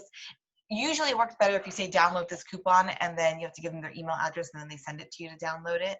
But that's a great way to get them. And the coupon doesn't have to be a monetary thing. So there's a lot of creative ways you can use a coupon. So you can send them a coupon for skip the line, VIP, golden ticket, so that the next time you come in, you can just cut to the front of the line. Because a lot of places with COVID, you know, there's these long lines wrapped around the building because nobody's going in, things are kind of backed up. So having a VIP, you know, pass to come in. Another thing you could do is, I always encourage people, if you're going to give a coupon, if you're going to give someone some kind of discount, then make it a value-based discount and not a cheaper discount. So if you give someone a buy one meal, get another meal half off, or if you give them a half off your next entree, what you're doing is you're training people to pay less for your offer. What you're doing is you're finding people who cannot afford your offer. And so it does you very little good in the long term. It's why those things like Groupon are a terrible idea, because basically you are telling people and you're finding people who could not otherwise afford your services. And so the whole idea is, well, sure, you lose money, but you'll get customers. Well, not really, because unless you constantly give them 70% off, they're never going to come back. And so it just doesn't work. It's not a good way to do it, but get clever with it. So one kind of coupon that we do love, especially for restaurants, is, you know, glass of wine on us, or free appetizer with purchase, because these are people who can already afford your entree price. You've qualified them as somebody who's very likely who could afford to come back again without the discount. What you're also doing is you're leveling up their experience. You're giving them the Cadillac experience, so that the next time they come in, people who maybe otherwise typically don't really go for the appetizers, they just like entree and dessert, now you've given them a taste of an appetizer. And now they've got a VIP experience. You've really made it this long drawn out thing where they stayed here all night and did all the courses. And when they come back, they're likely to get that appetizer again. Maybe they don't typically drink wine when they go out to eat, but now they are. You're enhancing their experience. And so for the same $6 glass of wine, which would be half the cost of a entree, you're giving them a better experience and you're hitting a better demographic than just offering a flat out discount. So when you create your campaigns, make sure that you're being really smart about the clickbait that you're using to make sure that it's something that's going to impact those people. So every time you look at like point of entry, what am I doing? What offer am I putting on the table? Go back to that original question, and is this going to attract the person it's meant for, or is it going to attract somebody else? And so always go back and check your work. This is why campaigns take so long to make when you're using, organizations, because you always want to go back and make sure that you're meeting goals, that you're checking yourself against your goals through every step of the process. Oops. Okay. And then finally, I just want to take a second to talk about the website, right? The website is key. It is a really big deal because now you've gotten them into the website, whether it's a landing page or the home page. Now, how do you get them to do what you want them to do? Well, most people look at their website. Let me see if I can. And they're looking primarily for the aesthetics of it. Does it look pretty? So they set up the Wix so that everything's all matchy-matchy, and that's great. But what is key to a website isn't just the aesthetics. The point of a website isn't to be a headquarters for your business where all the relevant data for your business is laid out there. It's to get them to convert, whether that's to book an appointment, to buy a product, to book a reservation for your restaurant, to call in the order, whatever that is. And so you want to make sure that the information that you're giving them is on the website is going to create the conversion. What you want them to do is click through to the end, which is the conversion point, instead of click around and then click off, right? That's the worst. And so we do this by a process called wireframing. And this is why people will get their websites, built out custom, because there's a formula that you use when you create websites that pushes and squeezes a person, it's kind of a harsh analogy, but we call them squeeze pages. Like you squeeze them through to where you want them to go. And so a general rule of thumb is they should be able to get from the page they land on to conversion in 3 clicks or less. If you cannot achieve that, then you need to go back and rework your website wireframing. So if you have a funnel sequence, if you have a launch campaign, if it goes to a landing page, then from that landing page, if they click on your Facebook ad and it takes them to a landing page, in 3 clicks or less, they got to be able to check out or book a call or whatever that conversion is. If you can't accomplish that, then you need to rework the campaign, rework the sequence. You also want to do that from the standpoint of your website's homepage, right? So from the standpoint of the homepage, if in 3 clicks or less, they're not at book a call, make a reservation, call your order in now, then the website may be pretty, but it's not making you any money. So that's how we tie those sequences, and we double check our sequence work to make sure they're working in cohesively with your website and the tools that you're using. Okay. Now the other thing that you want to think about when you are creating these elements like on your website, we talked about what do they need to know or understand before they purchase. This is where you want to look at your offer descriptions or your item descriptions. I'll give you a really good example of this. On the website, we once worked, I'll give you an example of a jewelry company that we worked with. They were transitioning from Mexico to the States. And when we went in and we looked at their website and their offers, they put all of their in the item description, it talked about the weight of the gold. It was like, however many grams of gold that piece of jewelry had. What it didn't have was a description of how many carats, and what it didn't have was a description of the size,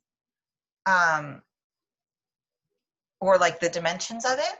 And so, and what it also didn't have was a name. And so, we looked at that and we addressed it and we said, well, here's the thing. In the States, we don't care how many grams it is. That's not important to us. I know in Mexico, in the Middle East, yeah, it's all about the grams because it's a commodity. They want to know that the gold's worth the weight. There's a value of gold. It's worth a certain dollar amount, and that's very important in other demographics and other markets. In this market, we don't really care about that. We just want to know if it's cute and if it's real gold, and if it's going to fit us and look the way we think it's going to look on us. It's all about the fashion aspect, not about, because when people in the States buy jewelry, it's not with the intention to melt it down or resell it or trade it for cash or, whatever. It's to wear it. And so they care about it from a fashion standpoint. And so putting the grams and all of that on there just didn't make any sense. But what was preventing the conversion is how big was it? Like, was it an 8-inch bracelet? Was it a 10-inch bracelet? Is it a size 7 ring, a size 6 ring? Like, what are we looking at here? And that is very important. So when you look at that second question of what do they need to know, make sure that when you send them to a landing page, you run this campaign for, your jewelry and your, say a ring, they go there, they've got to be able to get that item description answering all the questions that they would need to have answered before they purchase. And so if you're a company that's traditionally bricks and mortar, this might be a bit of a challenge for you because you're not used to having to do that online. You're used to sitting across the counter from someone and answering those questions. So it's a really good idea to just take that time and answer those questions, like role play in your mind when you're having those sales conversations. If you're not the salesman, get your salesman involved and find out what questions do you need to answer for your customers or for your people who walk into the store before they're ready to buy. Another really good example of that is a wing restaurant. They had a PDF menu, and the menu had a bunch of fun names, like the Bohemian, right? But there was no description. And so, like, what is Bohemian? Is that a hot flavor? Is that a pineapple flavor? Like, what the heck is that? There was no item description. And so guess who's not going to buy that option? And so just looking at your item descriptions to make sure they have, if you're a service-based industry, making sure that you're answering those questions. So think about those discovery calls that you have and start to gather some of those common questions and start putting them in the description for who you are, what you do, what your packages include. It's really helpful to get people that information they need to be like, yes, that's exactly what I need. Let me book a call. Let me book an appointment. And so those are other things that you want to really look at. The other thing is the visuals, and this isn't really as important if you're a service-based industry, but for a product. Are you giving them a good view? Is it just a bracelet, laying on a white background, or do you also have a version of it on someone's arm so I can see the scale? How big is the face of that watch? How big is, what's the scale there? How does it look on a person? Do I also have a picture of the nutrition facts with the ingredients on it? All of those different things. Make sure that your photos are bright, they're clear, they're easy to read. That if you think, like, if somebody picked up your product off of the shelf in your store, what do? Like, you turn it around, you look at it. Are you getting that 360 view on a digital platform? That's really important. The other thing you want to think about, yes, exactly. We're actually going to go right into that, is understanding how to put all of your offers out there without overwhelming them. So it is scientifically proven that if you give somebody more than 3 options, they are significantly less likely to buy anything because they are overwhelmed by the choice. And now it becomes difficult for them to self-select, right? So if I'm looking at 100 things all at the same time, it makes it really difficult for me to know that I'm choosing the option that's best for me. Really difficult. So what we do is we break things into categories, and typically no more than 3, maybe 4 categories, but that's pushing it at a time. And so if you have an online store, if you have a restaurant, make sure you break it down.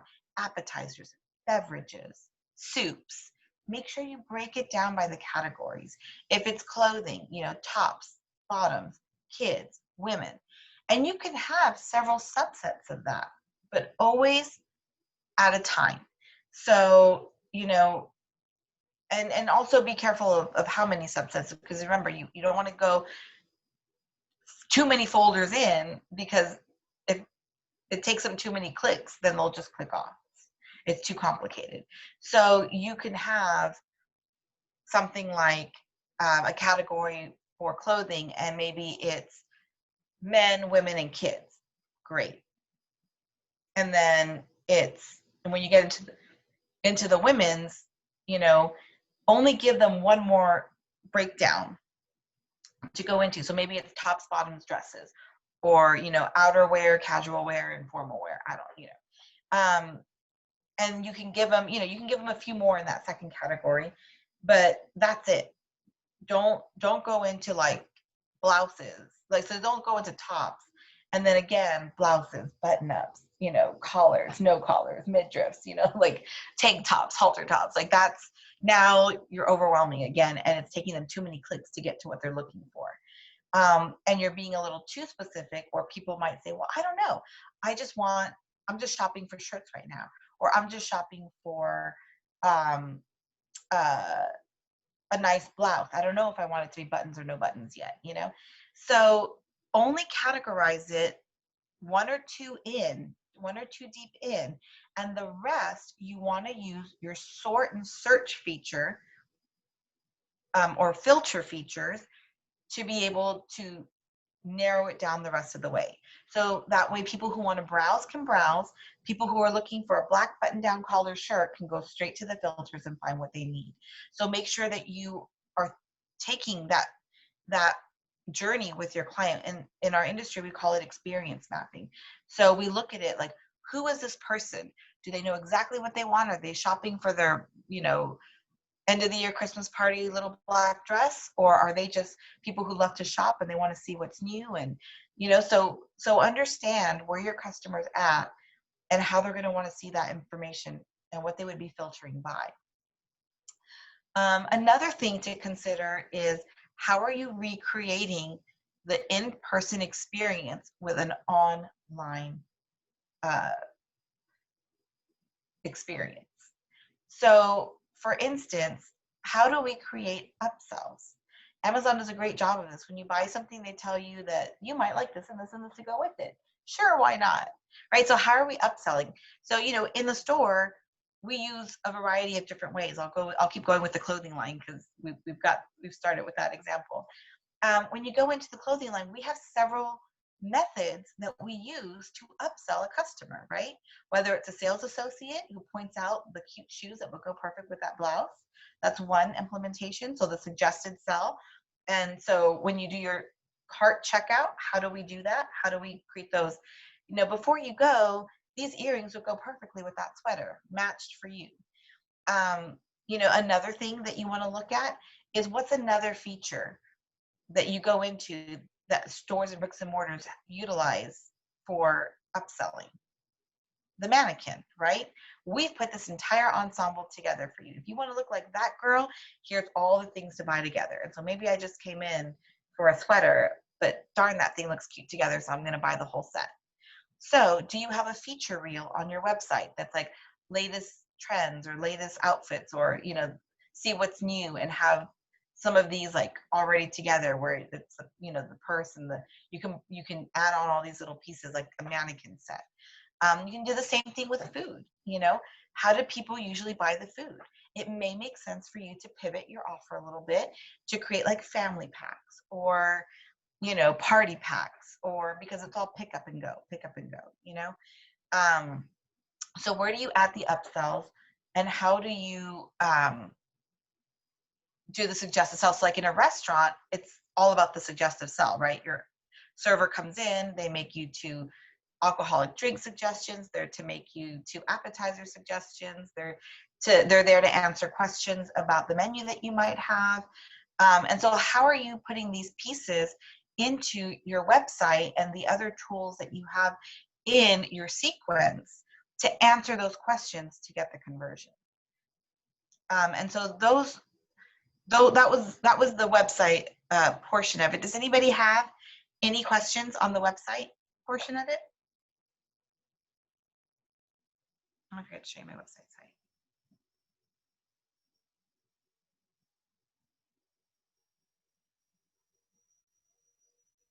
Okay, cool. So that's all I got. I guess, I don't know, I'll hand it back over to Ryan. I know the time. I know I promised you 30 minutes. We got a bit of a late start. I don't know if you want to keep taking it. Oh, that's there. fine. Okay. Yeah, so I'll just briefly kind of go over something. Actually, if you can pass back the, okay, cool. There we go. So great content in terms of, you know, getting the strategy set up. And so now I just wanted to kind of quickly dive into at least one tool that you can use to maybe capture some of that advantage.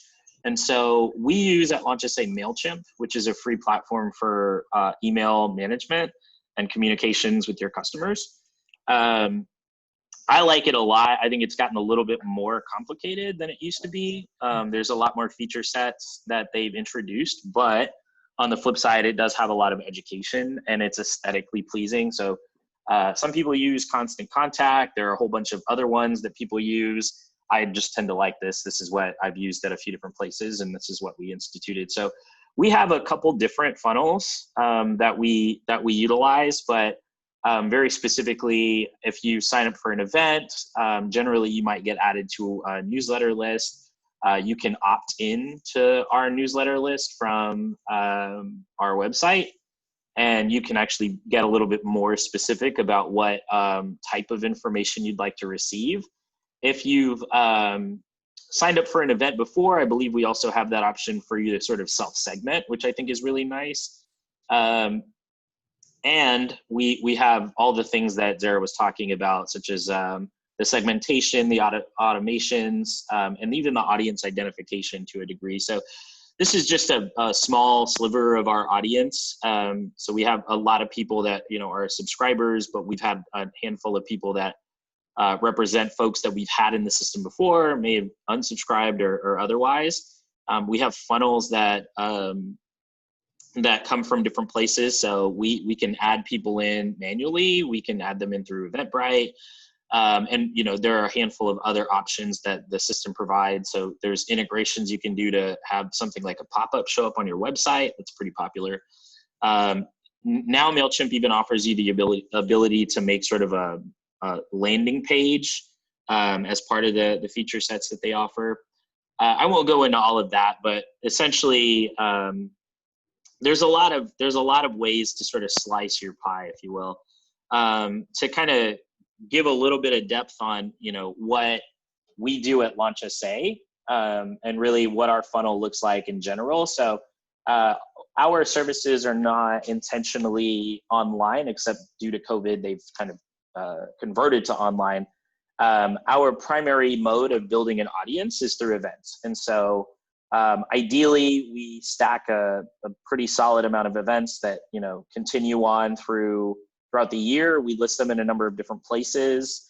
And we have a lot of programs that we offer that are ideally filling a need for people that need more support in different ways. And so that has been our method of building our audience. So from day one, it wasn't necessarily hoping that people would walk in the door, although there was some amount of money and effort spent on educating people that we existed beyond that, but it was intentionally using our events to drive traffic to our center and then keep them informed based on collecting insights and information from them that we would use to personalize a pathway for them. So now if you go online, you get sort of the gist of the form that we might have had you fill out when you come in person or attend an event, or if you are accepted into a program.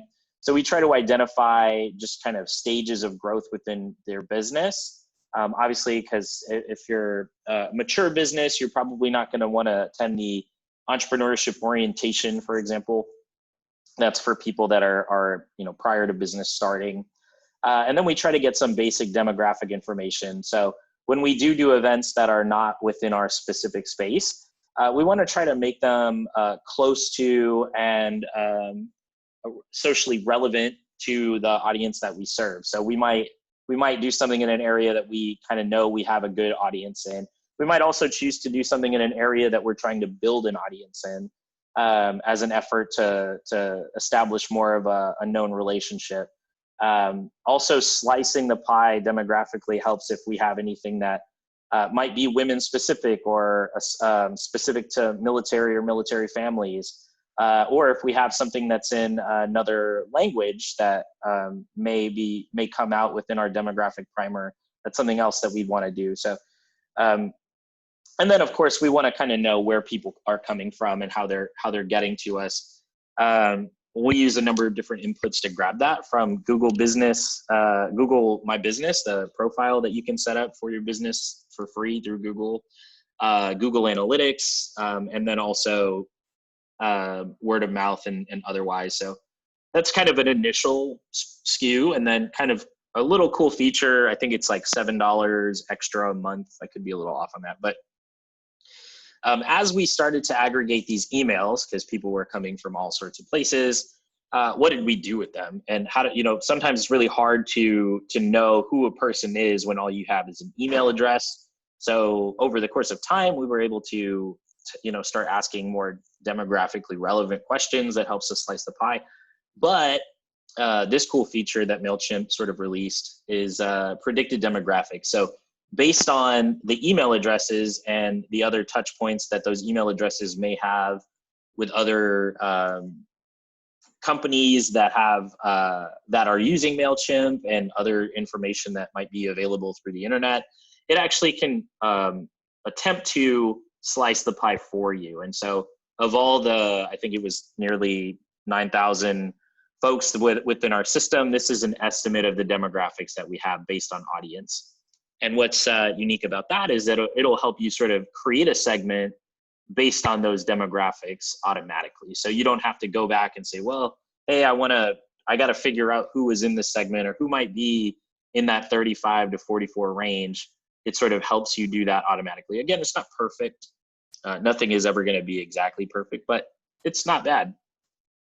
And so before Mailchimp got added these feature sets, it was actually a lot more complicated to figure out segmentation. Going back and trying to get information from somebody from 2 years before that you haven't really kept up with can be complicated. So it's nice to see how the system is sort of gotten with the times to help us segment more.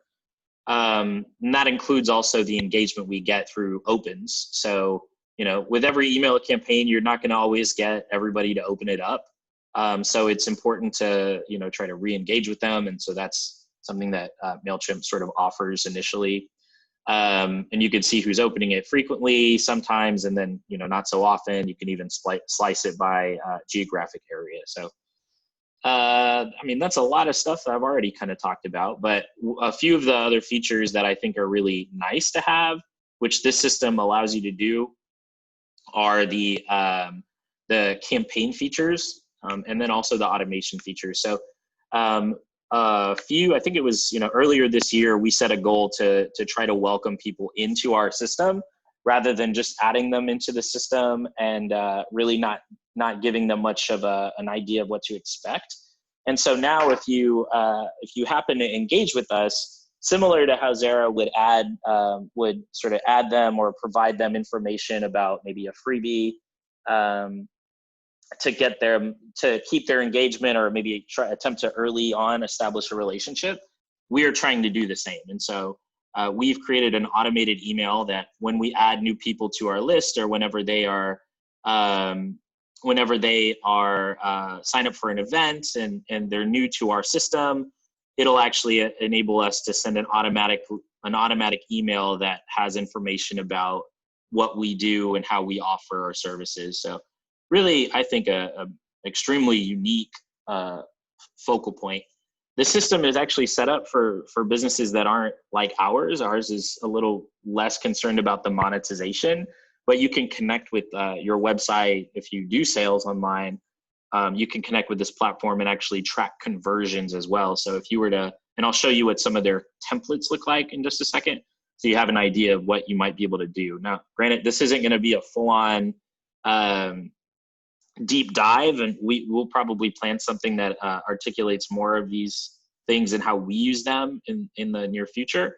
But at least you'll get kind of an idea of what it looks like and what it can do, which I think is usually pretty nice. So let me see if I can find. Go ahead. When you're looking for that, I just kind of wanted to point out that what Ryan was showing you with the demographics, it will help you start to create goals so that you can decide what you want to do. So it's a really good idea to just kind of look through those on a regular basis so you can decide, do I want to re-engage people who never open my emails? And you can create a campaign specifically designed to do that. You know, you can see where your trouble spots are and then design campaigns, you know, to address them. Awesome. Yeah, no, that's exactly how we've started using those feature sets, and we've seen some really great engagement. So this is a template, or rather, this is how we've edited the template to look for our welcome message. So, you know, we want to start out by saying, hey, you know, thanks for signing up. You know, you're really important to us, and really welcome them into a community. That is a focus of ours. Articulate our primary service, which is if you have a problem, we can assist you. Just fill out this form. If you'd like to receive more specific information, like just update your profile with our Mailchimp, and we'll keep you updated for those particular programs. And then what do we actually do aside from helping you walk through your issues? Well, we have a number of programs. And so very brief, but gives them sort of an opening of, you know, where to start, what to expect, and you know, a primer so that later down the road, if they're like, I don't remember what this is, or why did I sign up?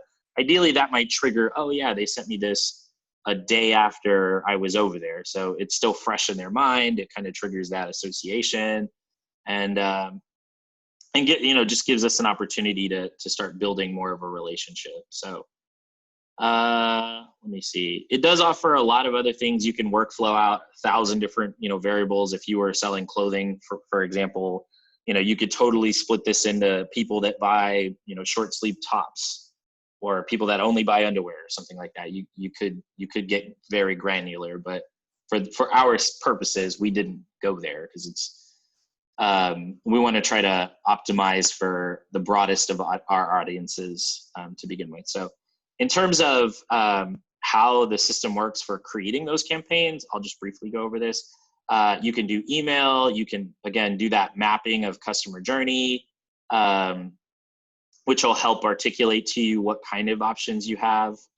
You can create the imagery for ads. You can do surveys through the system. You can create a simple landing page. All sorts of really unique stuff in here. We really only use, for what it's worth, the email campaigns.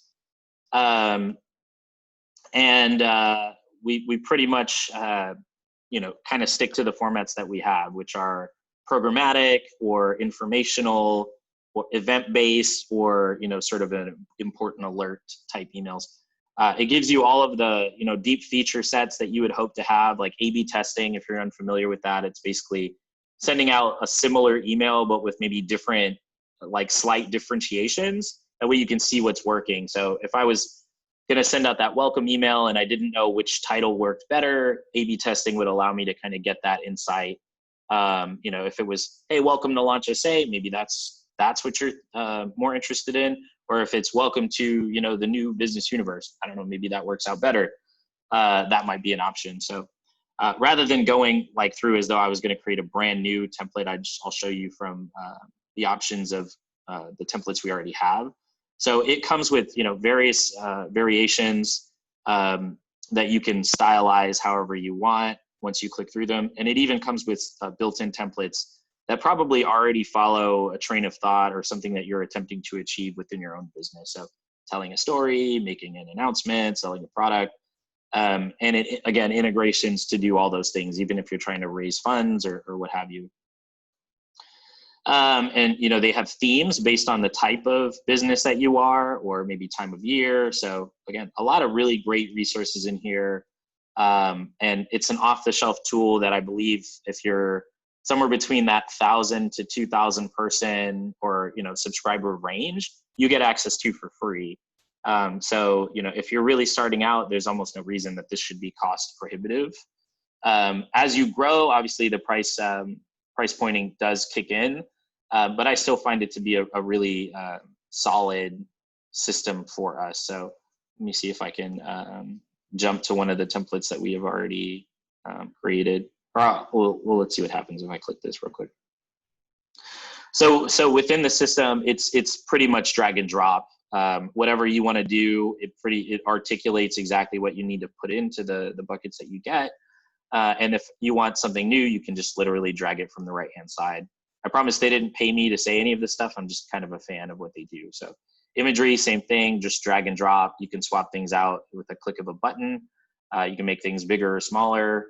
You can change the styles and the colors, the borders, the backgrounds, all of that stuff. Once you have it set up the way you like it, you can save it as a template. And then you don't have to go back and recreate it every single time. So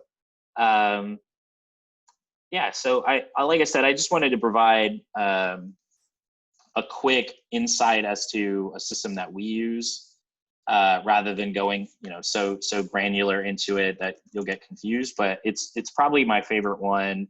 I think it works out really well for our audience, and then you get a lot of great insights and analytics from sending out and receiving back the information that it collects. So even going into each email, you can see the click maps of how people are interacting with your emails or interacting with your campaigns, and then you can sort of curate and edit and, you know, make it better based on the insights that you're doing. So, and then again, there's tons of opportunities for you to learn. They've already built in most of it there. So I would just encourage you to kind of take a look and see if it resonates with you, great. And if not, I mean, there are plenty of other options to pull from. So this is just, again, one that we seem to like and we've used. And one last piece before I kind of get back to seeing if maybe Zahra has anything to add about what I'm kind of bringing up. I found this to be very useful is like, again, in synchronizing your systems, when we connected and integrated with Eventbrite, it started adding the tags of the events that people would subscribe with. So if we ever want to go back and say, well, you know, how did we get these subscribers or where did they come from? Oh, we can see that they are registering for specific events, and then we can even pull that into a group. So if we wanted to segment by people that were only interested in online or social media based stuff or legal stuff or anything else, then we could do that and follow up with them later, which I think is obviously just very deep. So that's a lot. Like I said, I don't expect you to have like the ability to do everything with this now. And really, I think, you know, starting more so and spending more time considering your strategy is where you're going to find the most, call it bang for your buck or use of your time, the best use of your time. And then once you have a good idea of what you feel like your strategy is and how you want to map it out, then we can start identifying and utilizing those tools to help alleviate all of the pains that we have in communicating and funneling our customer to us. So yeah, that's my 2 cents. It was probably more like 15 minutes, but Zahra, do you have anything else that you'd like to add before we close out, or does anyone have any questions that we can address together or otherwise?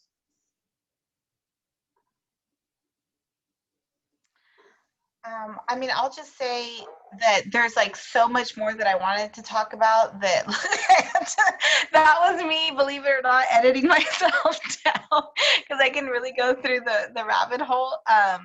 But I think that the most important thing is just kind of sitting down and giving yourself some grace to know that it is a process and you will definitely learn. We learn new things every day about the process. And just setting some intentionality. And the most important thing you can do is track what you're doing through Facebook Pixels and Google Analytics. And I don't know if Mailchimp does it. I'm pretty sure they do. I know the software that we use does. It'll track how many people even clicked on a link Yes. in the website. Yeah. Really tracking that information and really running your A/B split test. So, you know, and you can do it not just with your headlines, but you can do it with, you know, do I have an image versus a not image? Do I play a video? Do I not play a video?